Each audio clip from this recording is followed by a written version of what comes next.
This morning, we have a special panel featuring the 2024 Financial Planner of the Year finalists. And today I'm joined by Gareth Collier, Rudolph Geldenhuys, and Renee van der Spreng. And join me as we get to know them better, see how they got to be finalists. And let's see what the future of financial planning holds in the hands of these amazing finalists.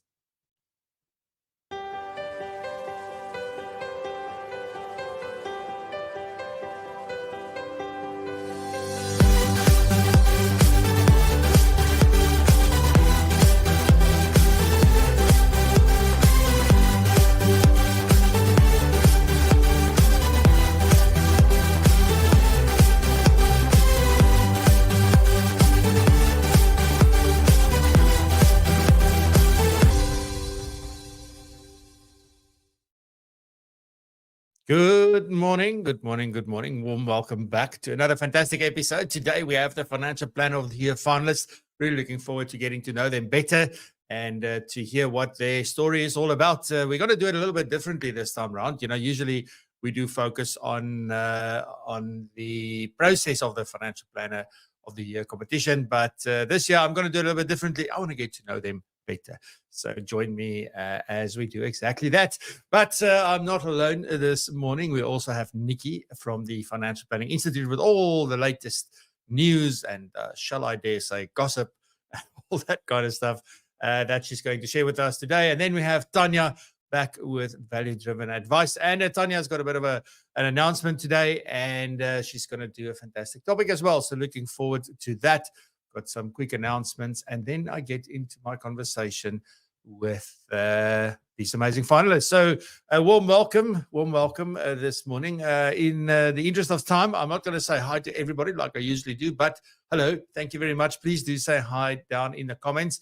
Also, today we are not going to do a book draw, unfortunately, but we will do that in the next episode. So if you're here, thank you so much. If you have subscribed to the channel, thank you as well. If you haven't yet, please do help us out. It does make a difference. It does also help us when we talk to people to come on as guests on the show. So I really value that if you can do that. At the very least, if you do get value, please do hit that like button and let others know as well by sharing the episode. And thank you so much. Righty, so ladies and gents, let's get into today's show. First up, here's Nikki with the latest news.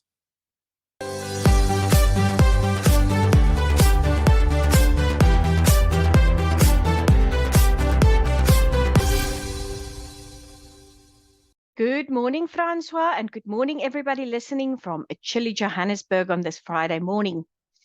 So I have got three sets of news for you today. The first one is about medical schemes. The second one is about a circular from the FCA. And the third one is a change to the Companies Act that you may not have heard of. So let's get right into it. So the Council for Medical Schemes, the CMS, has asked medical schemes to limit their premium increases to 4.4% in 2025, and so as to insulate members against financial hardship and the risk of having to forfeit their health cover amid an ongoing cost of living crisis. Now, the CMS stipulated this price guidance in a circular that was posted on its website, and this outlines the requirements that they must adhere to when determining, or the requirement that medical schemes, must adhere to when determining their annual contribution increases and benefit changes for next year. So the CMS said that they have a statutory mandate as per the Medical Schemes Act to protect the interest of beneficiaries, and one of its key objectives is to ensure that the contribution rates for medical schemes increases remain affordable to enable equitable access to quality healthcare.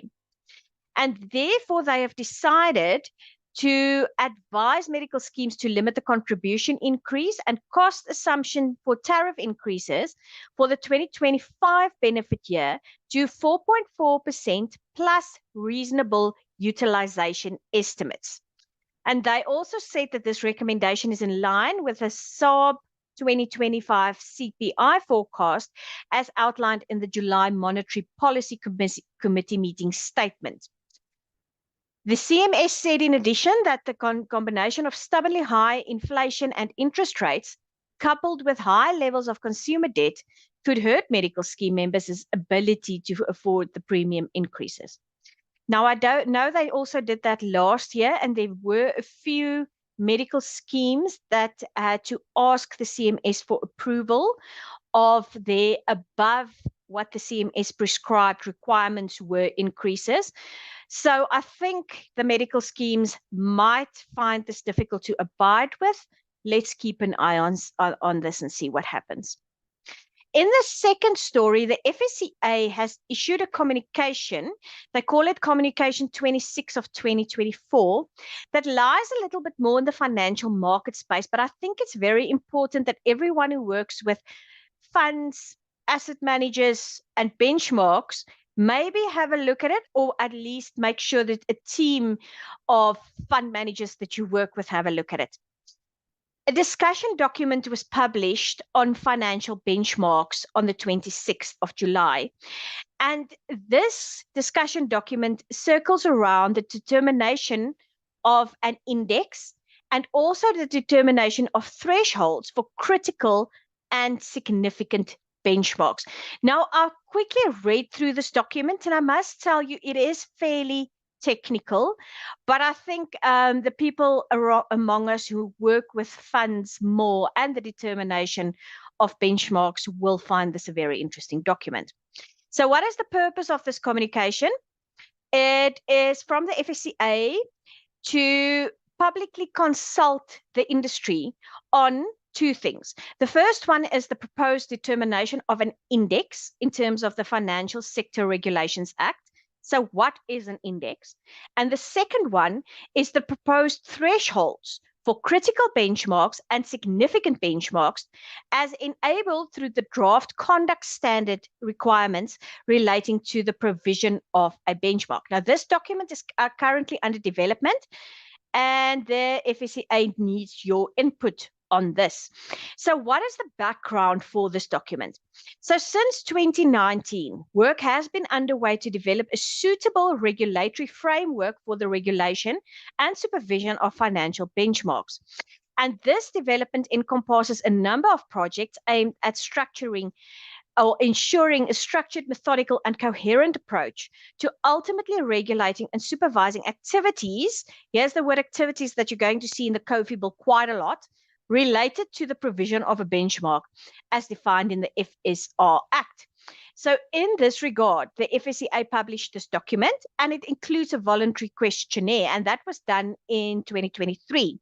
The intention of this 2023 discussion document was to update stakeholders on the status of the regulatory developments related to financial benchmarks in South Africa, but also to gather information on the usage and practices in relation to indices and benchmarks by financial institutions, as well as non-regulated entities within the South African landscape. Now, on the background of this document, the new discussion document is now published, and we would love for you or anybody who works in this space to please comment to the FSCA. So interested parties can submit comments on the proposals as set out, and there are certain annexures that you can use to do the comments. It must be submitted via email in Word format to the FSCA by the 10th of September 2024. These documents are available on the FSCA's website. If you can't find it, please let me know and I can send it on to you. And then in the last little bit of news is that President Cyril Ramaphosa signed the company's amendment bill and the company's second amendment bill into law on the 26th of July this year. These laws have important implications for company disclosures, particularly remuneration. So according to the government, the amendments to this act aim to promote the ease of doing business, impose greater corporate transparency on the earnings gap between the highest and the lowest paid persons in the company, and tighten the pursuit of delinquent directors or prescribed officers for wrongdoing, including state capture, and also addresses disparities in earnings. So this amendments have critical considerations for boards of directors, remuneration committees, and boards of trustees of pension funds, which can be quite involved in any of our spaces, whether you work for a big corporate or whether you work for a smaller company. In terms of these amendments, public and private companies that are required to be audited under the Companies Act will now need to list each director and prescribe officers' remuneration by name in their annual financial statements, rather than grouping these as many companies have done since the Act became effective in 2011.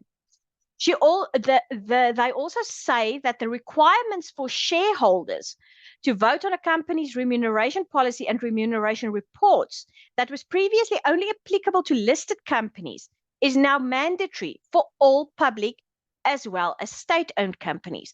The remuneration policy will require approval by ordinary resolution at the company's annual general meeting at the AGM, and thereafter every 3 years or upon making any material amendments. Now, this goes a long way in ensuring transparency in companies. And there are also other areas that has been changed that might require look. There is relaxation of approval requirements for share buybacks. There is also some relaxation in terms of rules of intra-group financial assistance requirements. There's a reduction of auditor appointment cooling off periods. And then there are certain changes to director liability and delinquency prescription periods. That has changed from 3 years to 5 years, and delinquency and probation periods. So if you are the pension fund trustee, if you are a company director, ensure that you know the changes that are happening because it might affect you. And on that note, Francois, let's hold thumbs for all our athletes participating at the Olympics this week. I know for a fact I'll be glued to the screen. So, and on that note, everybody have a lovely weekend. Thank you.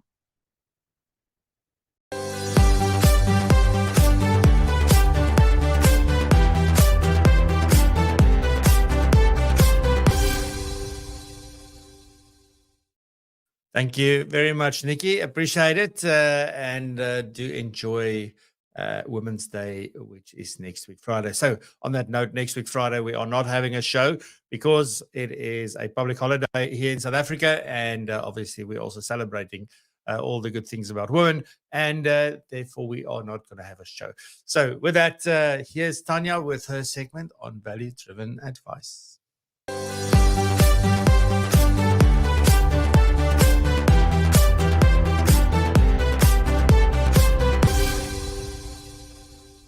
Good morning, everyone. Now, over the recent weeks, we have focused on this topic of value-driven advice, and we focus on various aspects of it, defining value, articulating your value, and even considering a value proposition. So I thought this morning to maybe focus on building a practice where you're focusing on value-driven advice. Now, to think about the ideal advice business, right, you probably should start off by asking yourself, what is it that clients actually want from their financial advisor? What do they value in a financial advisor? Now, if we can determine this, I think we could potentially see what the core focus areas are that you should focus on in your business. How do we then build this new practice using the elements? And if we maybe have an existing business, how do we enhance it and elevate our business? Now, there was a brilliant article or study actually done by Morningstar called The Voice of the Advisor. Now, they surveyed 400 people, which I know is quite a small sample size. But interestingly, they found that 60% of investors value an advisor's expertise and knowledge. And what's more surprising was that 54% valued personalized financial advice that meets their needs and goals. Now, this made me actually realize that throughout our journey thus far on this value-driven advice topic, there are definitely some core elements that we need to focus on.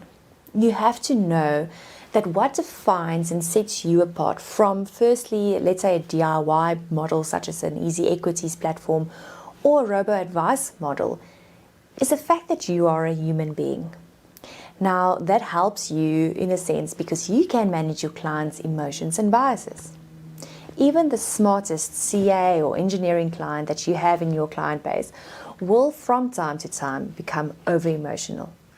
And your ability to actually talk to them and use language such as biases or investor personas, that will set you miles apart from any AI tool. Another focus area in your advice business should be the right resources. Now, this can either be resources that enhances your emotional connection with your client, so maybe doing a course in understanding investor personas and biases, or it could potentially be resources that they would otherwise not have access to. It can also be human resources, so hiring the right people in your business. Now, sometimes we also need to focus in our business and in life on listening. Now, there's a term called active listening.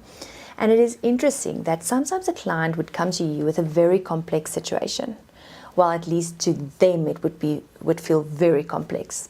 Your ability to listen is potentially the value you add. A very interesting aspect to focus on as well is your ability and time to explain difficult concepts. So often people think they can ask ChatGPT for anything and everything. So I put ChatGPT to the test. I asked it to build me a proposal. I gave it all the information. I tried to be very diligent in what I provided it. As I know that AI, you typically need to prompt it well, otherwise it's garbage in and garbage out.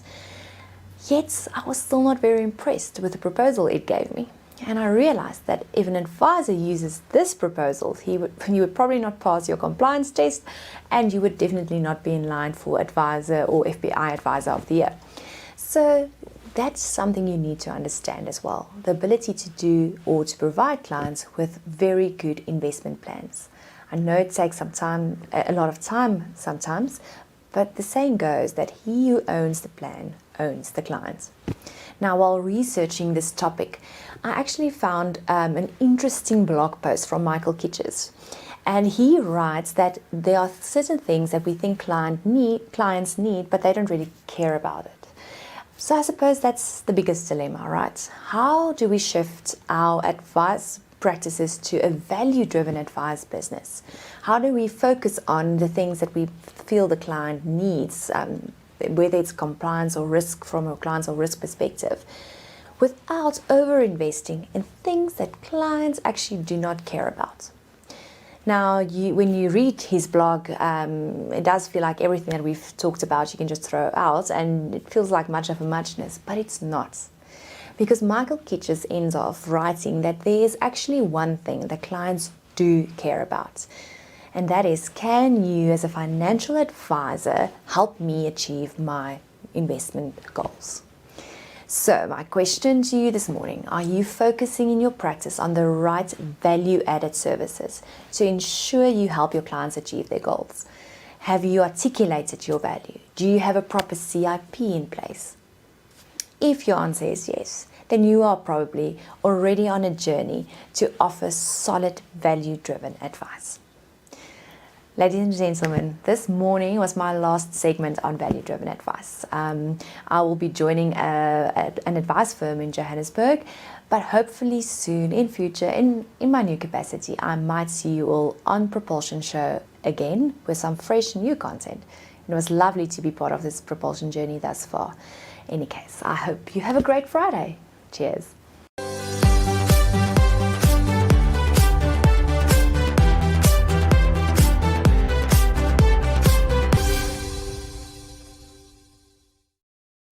Thank you very much, Tanya, and thank you for everything that you've done this season so far, and also last season where you were also presenting some other things. So thank you so much. Really appreciate it. It's been amazing to have you part of the PROpulsion Live family, and I'm pretty sure that you will be missed, and I hope sincerely that you will be back very shortly.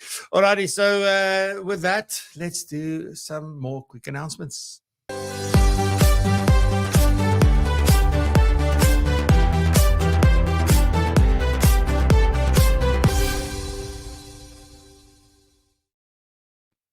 Fantastic. Right. So this week, this past Wednesday, we kicked off with the Microsoft Excel program. Just everything about Excel. and really getting into not just everything about Excel, but how you use Excel as a financial advisor, financial planner, and in a financial advisory business. So we started off slow, did a bit of an introduction, overview, basics, and navigation. And next week, we continue the journey, going all the way up to building a dashboard for your business of whatever kind you want. So it's going to be an interesting journey. Thanks again for Liana for running that for us. So if you're not a member, this is exclusive for members. It doesn't cost anything to attend the program. The only thing is that you have to be a member. So if you're not a member, how do you know? It's because you are not paying for a subscription to be a member. I feel almost guilty like having to say that out loud, but a lot of people don't get that when we talk about the community and members, that is the way that it works. So if you want more information, there's a link down below which you can click for more information, or let me know. We'll send you some info. Happy to do that. Then also this past week, we had the second last session in the series of the Client Connection Masterclass with Kim Potgieter. It was really amazing. We spoke about retirement. I was in a state afterwards, not because of any particular reason. I think it was just such a heartfelt session, and something that really, like, if we don't approach retirement with our clients and the discussions we have with clients like this, we really, I don't know, I feel like we're probably not doing everything we could possibly do to set our clients up for a great retirement. Not that that's the only way, but still, it really hit home for a lot of things for me personally, and such an amazing session. So next week, we are doing the last one, and that's going to be about difficult conversations. So looking forward to that as well. Thank you very much, Kim, for this amazing series that you've done. This is also exclusive to PROpulsion members. And by the way, any of these programs that you see on here, if you join later as a member, you get access to all the recordings anyway. So you can go back and watch those as well. Not the same as being there live, but you still have access to the information. Then on the 11th of September, we have the day of CPD, our second one. So you can go back to some past episodes where I spoke about this last week. In fact, I was really saying a lot about why we're doing this, how it's going to work, etc. So the registrations are opening. I actually said this week, but it will definitely be out on Monday. So we'll be sending out emails and WhatsApps and all that good stuff, LinkedIn posts, and all the ways that we can get the word out there. There will be a cost to attend, which we will announce all in that. Then lastly, do diarize the 9th of October for Ascent, which is our summit. Really looking forward to that. Some incredible trends and things that we're going to be talking about, some hot topics, things that you really need to know about, not only from a South African perspective, but also from a global perspective, things that can really help you weather some storms and also build incredible businesses. Doesn't matter the circumstances in which you find yourself. So really looking forward to another great one. Right, ladies and gents, just like that, it is time for us to meet the Financial Planner of the Year finalists.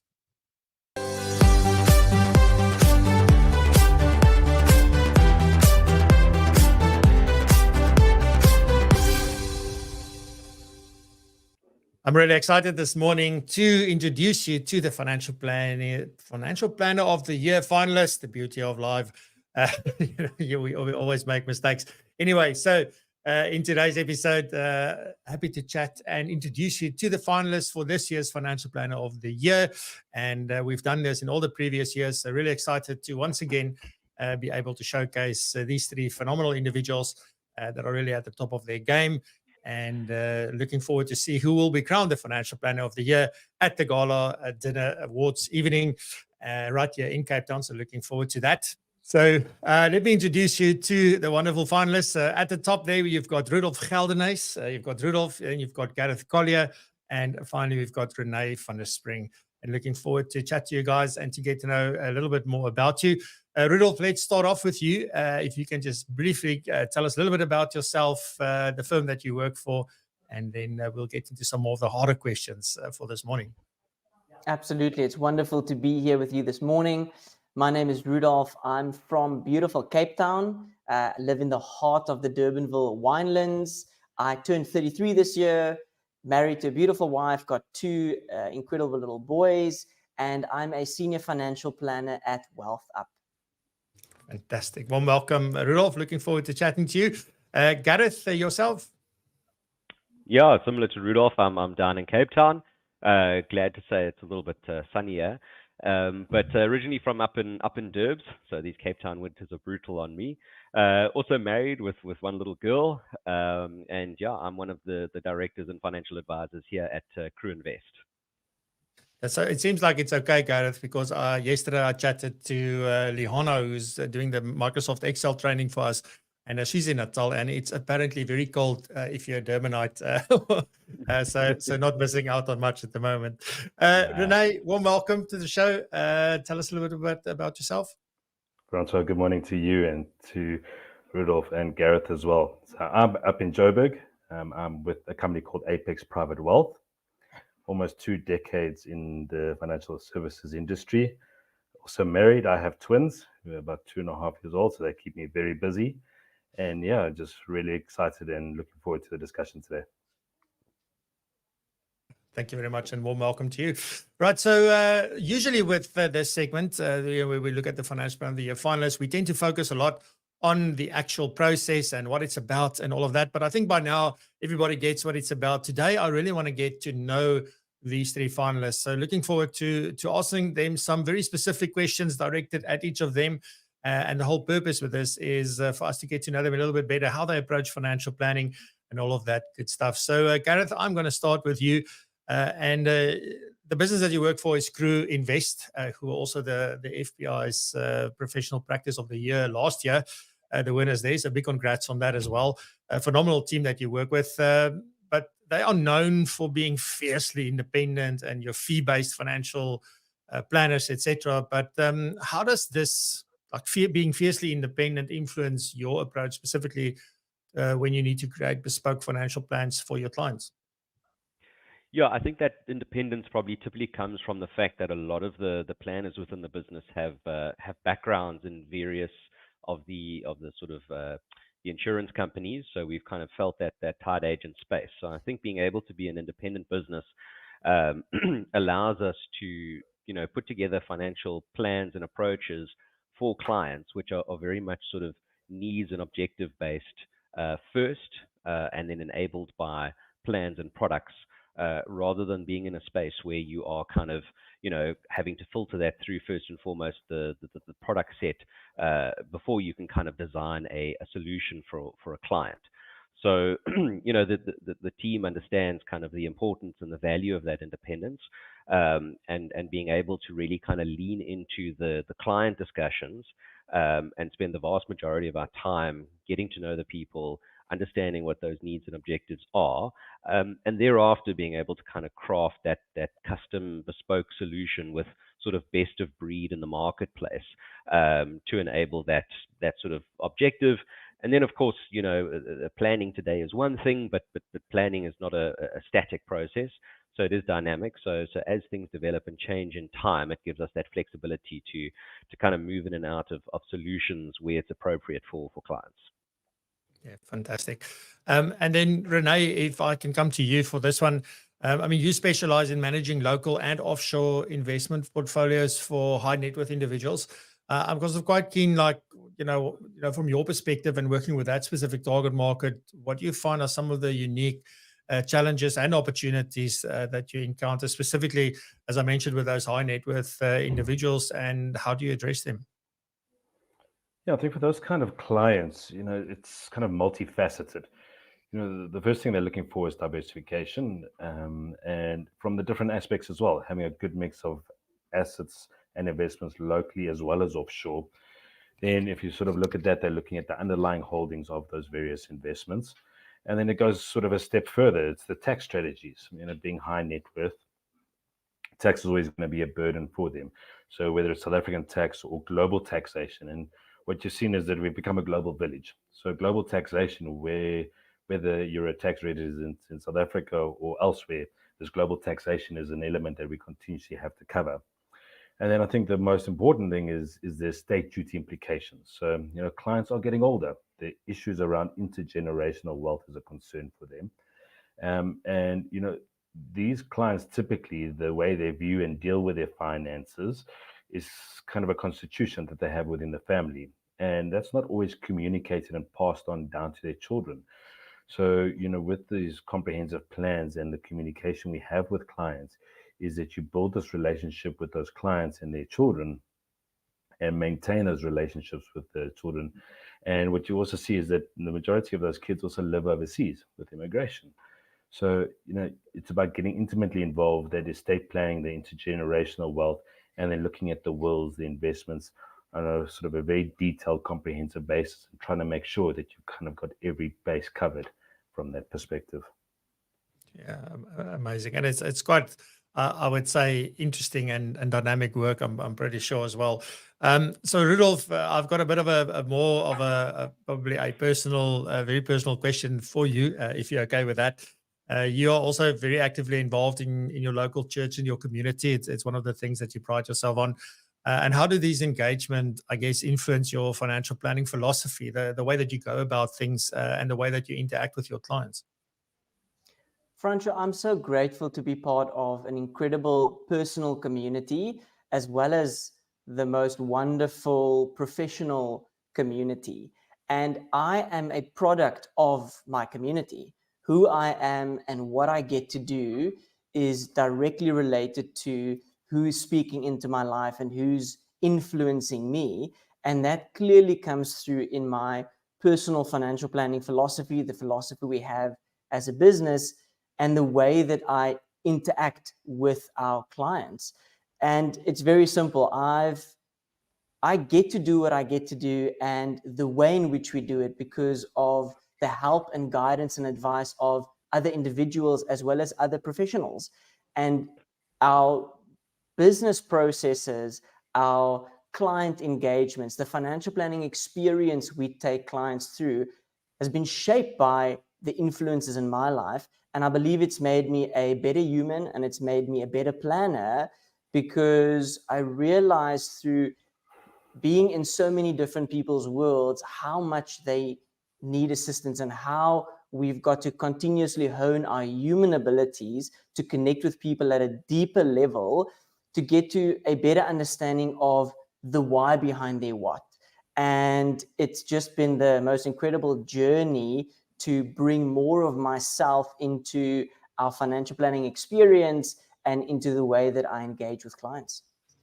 Yeah, absolutely fantastic. I really love it. So Renee, I'm going to come back to you with the next question. And, one of the things that I believe, I remember back in the day when I became a certified financial planner, like one of the things that you absolutely get taught and almost drilled into you, and it becomes part of who you are and your vocabulary, is basically like holistic financial planning, right? And it took me quite a while to figure out what that practically meant, because what the book says about holistic financial planning and how we go about it in practice is vastly different in my experience. But I'm quite keen, like I know that you also very much focused on holistic financial planning, and I'm keen to sort of learn from you. If you can tell us a little bit more about how you go about that and how you do that practically with your clients to ensure that holistic approach. Sure. I think the start that we have, Francois, is that we go to the first meeting with a client, and we don't take any documents with or anything of that nature. It's a detailed, in-depth discussion with the client. So I think, as Rudolph says, you are there to build a relationship and foster a deeper relationship with clients, but to have that initial communication, to take a step back and start that sort of deeper listening.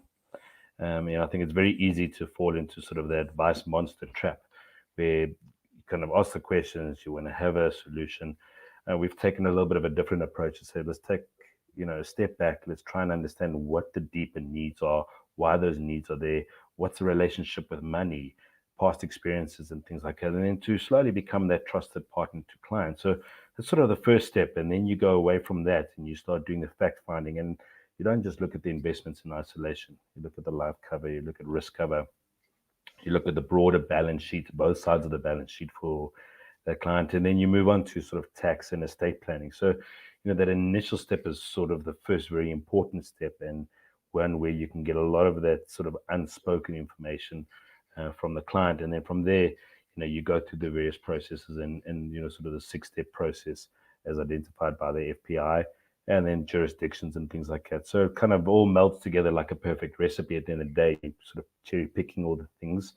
and then putting that into a detailed plan for clients. And yeah, no two clients are the same. So I think you put together a plan that has a long-term nature. It needs to be flexible, and that you're then able to adapt, because life is unpredictable. So to be able to adapt that various proposal and those implementation strategies for those clients over a period of time. Yeah, and I just want to stand still a little bit there and just quickly ask, you know, from a practical point of view, like if you think about your clients, like is holistic financial planning from your point of view something that you do in every single engagement with the client, or is it something that's spread along the journey and over time you sort of get to look at all the aspects, or is it something that you try and do right up front with them?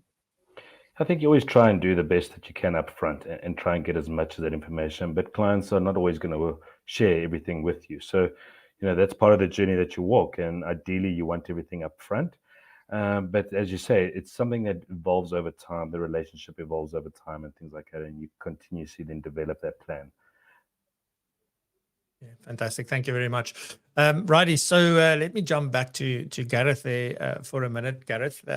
So I know one of the things that you always talk about as well is the importance of professionalizing the financial planning industry or the financial advice industry from that point of view.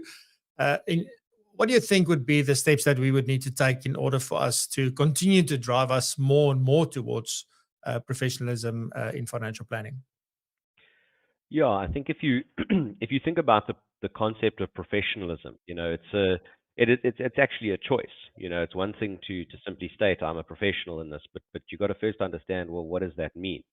You know, I think we've got legislation and compliance in place that dictates, you know, sort of the best practice in terms of protecting the interests of clients. But you know, is that your minimum standard, or do you choose to go way above and beyond that? You know, and I feel like that's where professionalism starts to step in. And for people to want to treat people like that, I think they need to view this sort of line of work that we do. You know, we often talk about an industry, but you know, for me, when we use that word industry, it feels like you're pumping out production and products and that. Whereas, you know, a profession is something that's more of an engaged calling. And therefore, I think if you're going to attract the right people who want to treat it like that, they need to view it as a profession. And therefore, I think, you know, something like the CFP status, you know, it's not mandated. You know, you can operate as a so-called financial planner within South Africa without having to hold a CFP. But I think if you really want to be professional and view, first and foremost, view yourself as a professional, I think you need to take the steps that will, you know, kind of reflect outwardly what you feel inwardly. So I think it's how you look after people, and then the ability to look after them. So, you know, kind of taking your study seriously, adding to that, going beyond the sort of bare minimum, and yeah, really it's a choice. You know, it shouldn't really be like a marketing differentiator. It should really just be a case of like, I'm here to stand as a professional financial advisor, not maybe just somebody who's a little bit more attuned with products and how they work, and you know, I'm able to kind of guide you on what to buy. So I think, you know, as we move forward, you know, in the same breath, I think the professionalization of this industry is actually still quite young.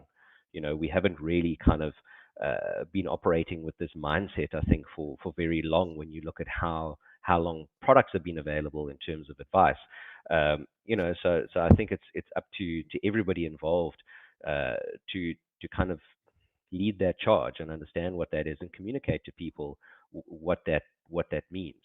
And there, I think you're going to attract people who are looking for a professional vocation one day, who are going to say, look, that sounds really appealing. That sort of that speaks to me. I want to do that for people as well. And I think the more we get that out there, the more and more high quality people are going to start stepping into sort of financial services, and in particular financial advice, and see it as a true profession. Fantastic. Thank you very much, Gareth. And then Rudolph, talking about you know, qualifications and learning and continuous learning and all that good stuff. You've got quite an impressive academic background in financial planning yourself. There's also a summa cum laude, achievement in there and all of that. So you obviously love studying, I guess, but you also love using these things in practice. But how has your academic journey shaped your entire approach to financial planning and all your client interactions and all of that? I have to be honest, I was a very average academic student at school, and it's only really in my university and post-university studies where my academic achievements really came into play. And I'm a testament of, if you are passionate about a topic or about something, you'll put the effort in. So I'm not an academic by nature, don't love studying, but I did well in it because I loved it. And I think I could see the practical implications of getting some of these topics under wraps. And my academic journey has given me tools in my toolkit. It's given me an in-depth understanding of the different and important areas and elements of financial planning.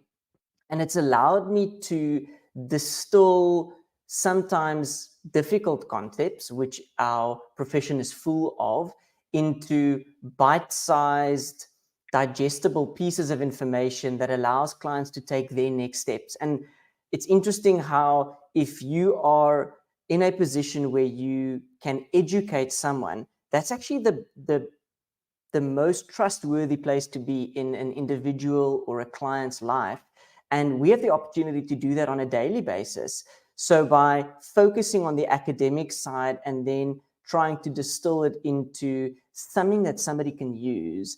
And I look back over my career over the last 11 years and to see how I started out and how I do things now, it's chalk and cheese, and it obviously came through the hard learnings. And it's just a wonderful position to be in, to sit in a room with a client and being able to take them through a part of our process, a part of financial planning, and seeing those aha moments, seeing that light bulb moment. And it wasn't a technical explanation. It wasn't, more often than not, in my case at least, it's not something very high level or fancy. It's just breaking down the uncertainty that a client's facing due to something that they read or something that they experienced, and then having a client go, oh, so is this what it means? To then go, yeah, it's as simple as that. It's really satisfying, and it just empowers our clients to be in control of their financial life, to align their money with their lives in order to live a life full of meaning. And it's just a great privilege. Yeah, absolutely. Loving it. Thanks very much, Rudolph. Renee, you've also had a lot of various different roles. You've had different hats on throughout the financial services industry and so on. Can you tell us a little bit more, maybe just a brief highlight of what those roles were, and then also how has that shaped how you do things today, and sort of also maybe how you eventually landed up in as a financial planner, because it's quite an interesting journey. Sure.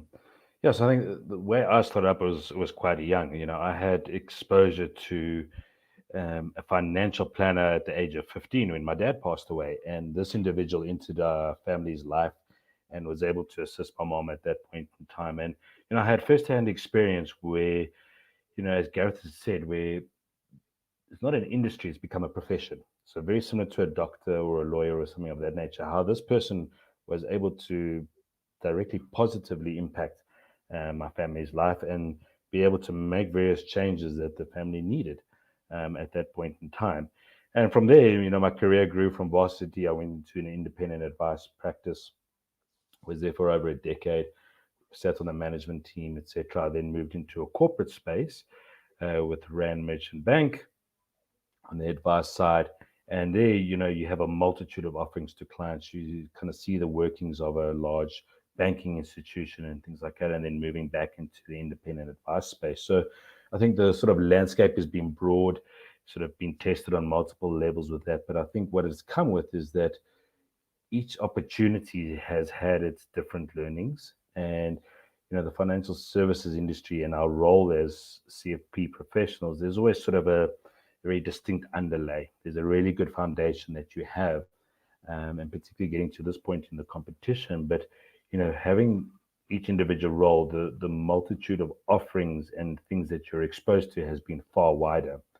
So I think with that, there's come significant learning, taking the best from each role, each in sort of situation, and each sort of client interaction across, and then having to deal with those client needs and the different needs, and looking at those clients comprehensively. Because I think, there's a much wider opportunity that clients are sort of faced with nowadays, and the opportunity sets become a lot bigger. And then you sort of look at the different sides of the balance sheet. I think with running a business as well is that, you run a really good business, you have excellent and happy staff. And I think that's also bring a softer element that's not really directly related to our role as a CFP. But, we need to remember that our businesses are about our clients at the end of the day. And having staff and staff that deal with our clients is exceptionally important, because that's sort of the touch point that clients have. And with that business and investment process that you refine over a period of time as well within a financial planning business has been rigorous. And it's something that, again, you need to adapt over a period of time. So you kind of wear multiple hats. And, it's always a joke that we say around the office that, you're from a psychologist to a lawyer to a financial planner and then a business owner. But I think that's something really unique, and something Gareth spoke about, is that you're not defined by a single role within this profession that we have, and that makes it continually exciting. Yeah, brilliant stuff. Yeah, sometimes when you're in a particular position, you don't. Sometimes you wonder like, why ever, and then sort of 2-3 roles down the road, you look back and you're so grateful for the things you've done before, right? And at that point, you couldn't see where this fit into the puzzle. So it's really always an amazing journey. Sure. Yeah, absolutely. So Rudolph, I know that you also, one of the areas that you excelled in is also around investment planning. So at the danger of talking or getting into the product discussion, let's talk about principles around investment planning. What are some of the principles maybe that you tend to focus on with your clients when you're advising them from an investment perspective? I think it's a wonderful starting point from a holistic financial planning perspective. And I think it's what Renee started out with, saying that our first engagement with the client is trying to figure out who they are and what they're trying to achieve, and then pulling all of the little bits and pieces in their life together in order to get them to achieve their long-term hopes and dreams and future aspirations. And one of the tools in the toolkit is investment planning. So how to help clients create and grow their wealth. So we don't have a list of key principles and strategies that we try and push every client into, or like this blueprint or this mold of products that they ultimately need to end up in. And part of the investment planning process with clients is also that client education. It's vitally important. And how I like to consider creating an investment solution for a client is by managing the tension and assimilating 3 key areas. Number 1, getting an understanding through the financial planning experience of what the ultimate goal is. So ultimately, the client needs to earn a X% per year return on average in order to make sure that their capital can grow and sustain their lifestyle. So that's the one component. Secondly, is to look at, well, is the portfolio actually geared towards achieving that return? If it's too aggressive, can we maybe tone it down to be in line with their requirement? Or if it's too conservative, how are we going to coach the client into taking on a little bit more risk in order to make sure that they actually are setting themselves up for future success? And then the third overlay, which is the subjective overlay, which there's been many debates about, is just that risk profile questionnaire to get a sense of how a client would actually feel when they're in a portfolio that is aligned to their future goals, Are we expecting them to be super comfortable with the journey and the volatility in the financial planning space of investments and the investment journey?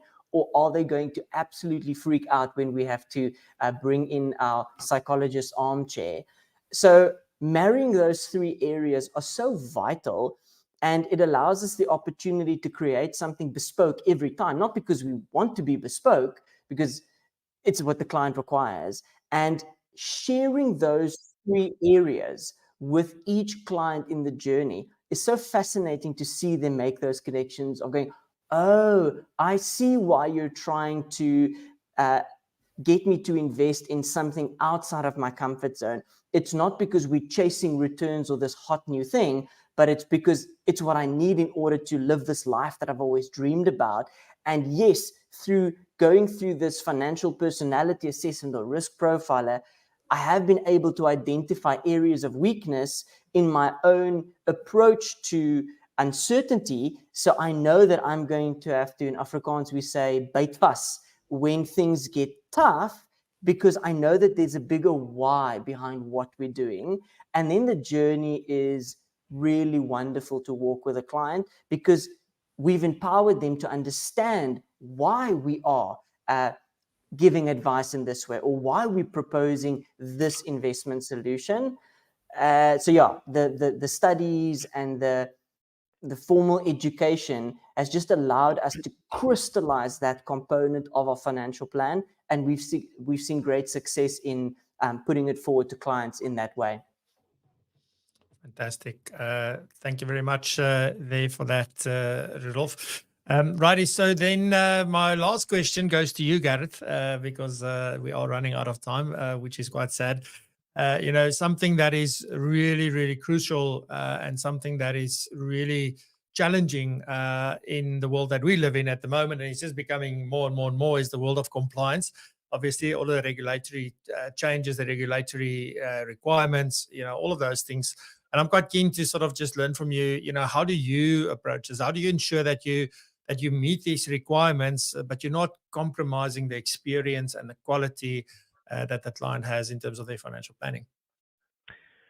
Yeah, I think it leans into what we said earlier, in terms of if your first focus is on kind of looking after your client. I think a lot of changes and new things that get introduced in terms of compliance and legislation is often in response to maybe sort of negative behavior that's been happening, and it's seeing kind of clients being compromised.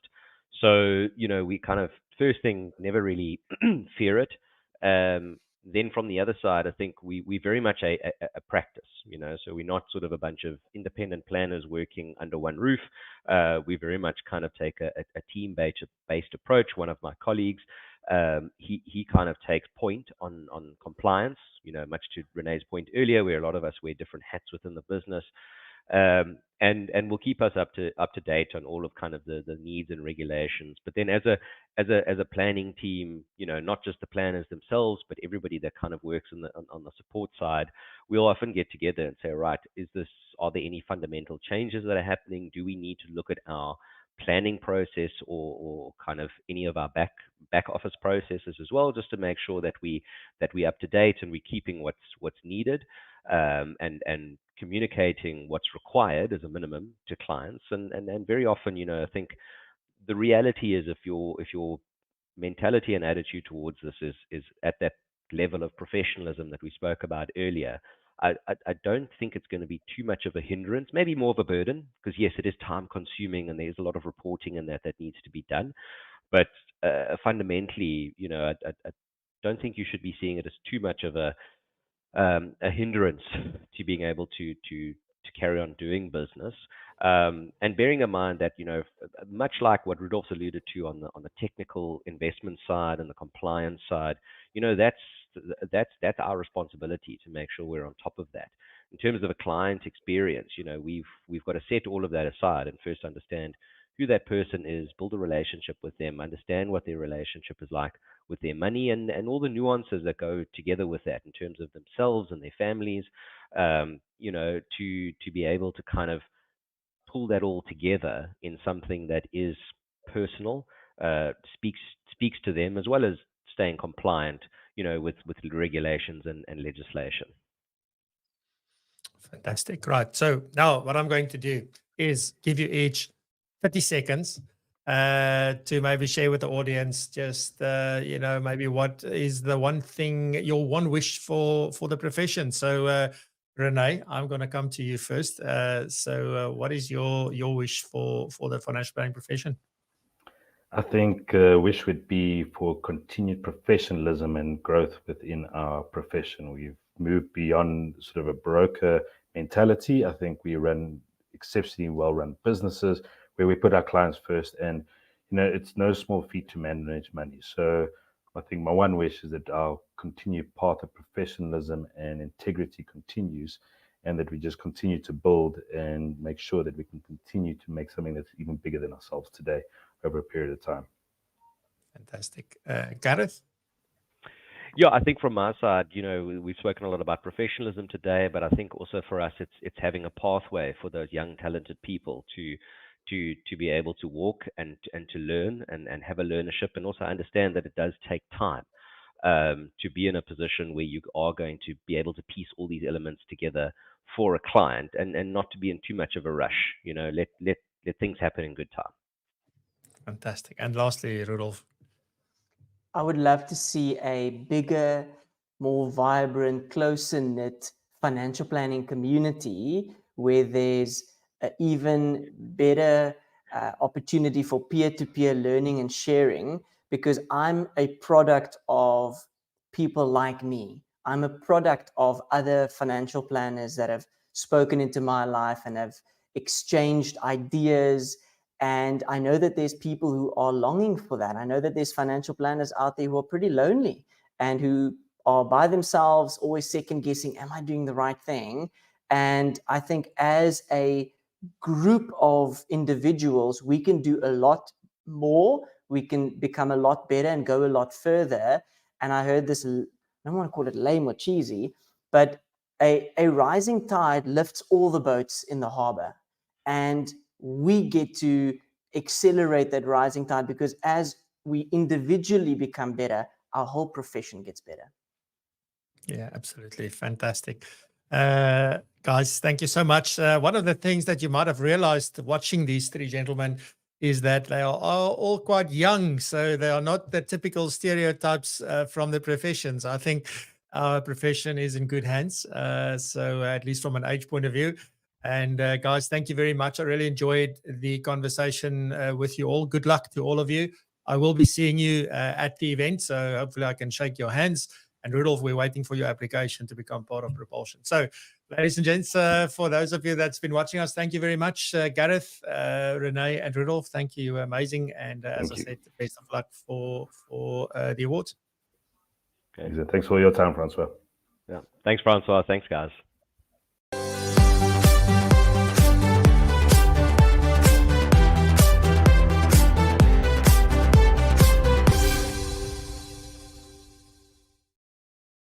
So just like that, that's a wrap. So thank you very much for joining us. Next week, we do not have a show, as I mentioned earlier, because it is Women's Day. It's a public holiday, and we are all going to take a bit of a break. So thank you very much. Just keep in mind on that. We will be back the week thereafter on the 16th of August, and looking forward to a fantastic episode then. So until then, go back and watch some of the older episodes or the previous episodes. Go look for something that really is something that you need to look at right now. Maybe there's enough information for you to determine what is applicable to you and what not.